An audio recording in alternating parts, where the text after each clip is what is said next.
el ventrículo lateral. Y aquí tenemos sus plexos coroides,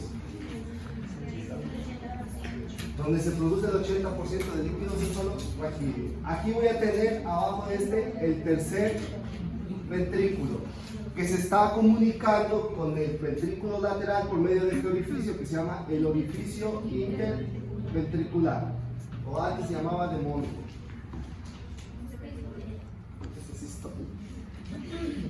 Y después viene por acá, por este acueducto, que se llama el acueducto cerebral, o también la llamado acueducto de Silvio. Esas historias. Y llega ¿a dónde? Al cuarto ventrículo. Y del cuarto ventrículo va a pasar por dos orificios, que se llama de Luschka y de Magendie. ¿Y a dónde pasa? Al espacio subaracnoideo. Se viene por las cisternas, llega al espacio subaracnoideo, al seno sagital superior, ¿sí? Y de aquí se viene por el espacio subaracnoideo de la médula espinal por la parte posterior. Llega a la cola de caballo, no vamos a ver la cola de caballo, se va por la parte anterior del espacio subaracnoideo hasta llegar ¿a dónde? Al seno sagital superior, donde tenemos las vellosidades que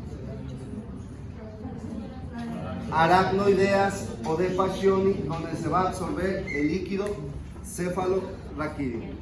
Aquí lo importante es saber cuánto líquido cefalorraquídeo se produce.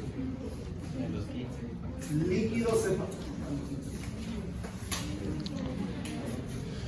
líquido cefalorraquídeo se produce aproximadamente 0.35 mililitros por minuto, que si ustedes le echan cuenta más o menos son 21 mililitros por hora, que si le echan cuentas son 504 mililitros en 24 horas.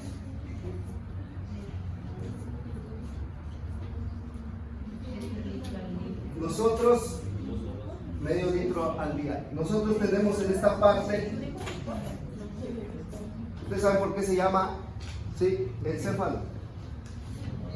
Porque está rodeado por una protección de hueso.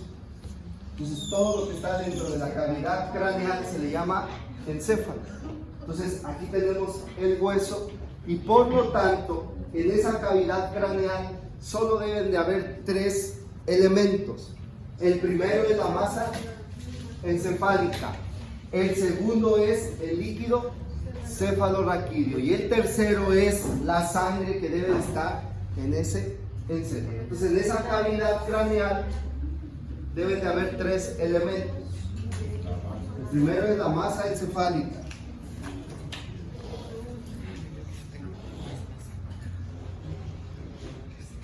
y que tenemos aproximadamente 1500 cc de masa encefálica,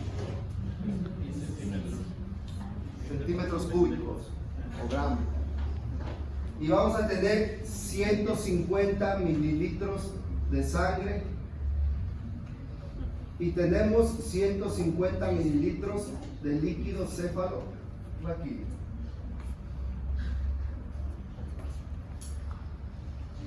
Y entonces esta es una regla que nosotros ya llamamos la regla de los 15. La regla de los 15 dice que tengo que tener 1500 gramos o cc de masa encefálica. Tengo que tener 150 mililitros de sangre y 150 mililitros de líquido cefalorraquídeo. Quiere decir que en este momento ustedes tienen 1500 de masa encefálica, 150 mililitros de sangre y 150 mililitros de líquido cefalorraquídeo. Y esto es para que me dé una presión intracraniana de 10 milímetros de mercurio, que esto es lo normal que tenemos que tener todos. 10 milímetros de mercurio. Vean la importancia de esto. Acuérdense que esta es una cavidad ¿qué? Cerrada. ¿Qué pasa si estos plexos coroides de los ventrículos laterales, tercer ventrículo y del cuarto ventrículo producen más de 0.35 mililitros? Si se dan cuenta, solamente tiene que haber 150 mililitros.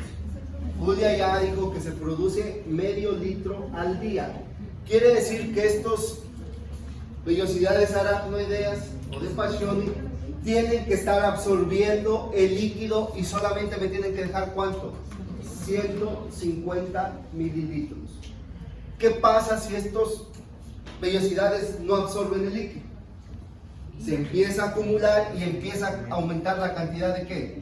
De presión. De líquido, y por lo tanto aumenta la presión. Y a eso le llama una hipertensión intracraniana. Cuando es por el líquido cefalorraquídeo, yo le voy a poner un nombre a esa enfermedad que se llama hidrocefalia. Entonces, cuando aumenta la cantidad del líquido cefalorraquídeo a nivel de la cavidad craneal, me va a aumentar mi presión intracraniana y me va a dar una enfermedad que se llama hidrocefalia. Que la hidrocefalia puede ser porque estas vellosidades no estén absorbiendo el líquido, pero también porque los plexos coroides empiezan a producir más líquido de lo normal. O, ¿qué pasaría si a este paciente le sale un tumor a nivel del mesencéfalo y obstruye el acueducto cerebral? Pues este sigue produciendo y se empieza a estancar y empieza a aumentar la cantidad de líquido cefalorraquídeo y por lo tanto aumenta mi presión intracraniana. Y los principales datos clínicos de aumento de la presión intracraniana es cefalea,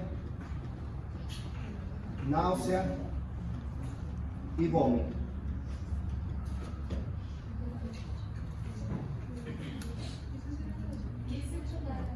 Dolor de cabeza. El paciente dice, me duele la cabeza, tengo ganas de vomitar y está vomitando. Entonces cuando alguien llega y me dice, me duele la cabeza y estoy vomitando, vean que puede ser algo grave porque puede ser un aumento de la presión intracraniana. Ahora, ¿qué pasa cuando yo tengo un traumatismo craneoencefálico? Ahora yo tengo un traumatismo craneoencefálico, ¿sí? Y ahora no daño el líquido cefalorraquídeo, sino daño una arteria de este encéfalo y se rompe. Y empieza a salir la sangre hacia este espacio. Entonces va a aumentar ¿cuánto? La cantidad de sangre. Y al aumentar la cantidad de sangre me va a aumentar mi ¿qué? La presión intracraniana. Por eso es que siempre que llega un paciente con un traumatismo, un ejemplo, la mamá me lleva al niño porque se le cayó de la cama y se golpeó la cabeza. ¿Cómo yo sé si ese niño empieza a tener aumento de la presión intracraniana? Si le empieza a doler la cabeza y empieza ¿qué? A vomitar. Ese niño tengo que descartar que no vaya a tener, principalmente en los traumatismos, un sangrado. ¿Qué pasa en el caso de la masa encefálica? Ahora el paciente empieza a tener un tumor en la masa encefálica. ¿Qué quiere decir? Empieza a aumentar más de 1500 y por lo tanto aumenta ¿qué?